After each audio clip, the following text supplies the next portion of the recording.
Hello বন্ধুরা, আশা করছি তোমরা সবাই খুব ভালো আছো। আমরাও খুব ভালো আছি।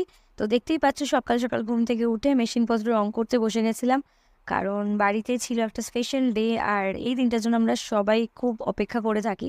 বিশ্বকর্মা পুজো ছিল, তো বাবার কারখানার যত মেশিনপত্র ছিল সব রং করে একদম ঘরদোর পরিষ্কার করে আমরা ঠাকুর আনতে চলে গেছিলাম। তো বিকালবেলা ঠাকুর নিয়ে আসা হয়ে গেছিলো আমাদের, আর ঠাকুরটা দেখতেই পাচ্ছ কি মিষ্টি দেখতে হয়েছে। আর আমাদের বাড়িতে এই একটাই পুজো হয়, বেশ বড় করে পুজোটা হয়। আর আমরা এই পুজোটার জন্য সবাই খুব অপেক্ষায় থাকি। তো ঠাকুর আনার পরেই আমরা চলে গেছিলাম প্যান্ডেল সাজানোর সমস্ত জিনিসপত্র আনতে।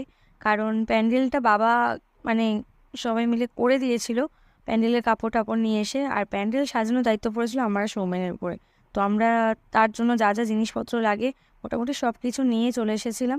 আর তার সাথে আমরা বাইকটাও ধুতে দিতে এসেছিলাম। কারণ বাইকটা এই মাঝখানে বৃষ্টিতে এত কাদা হয়ে গেছে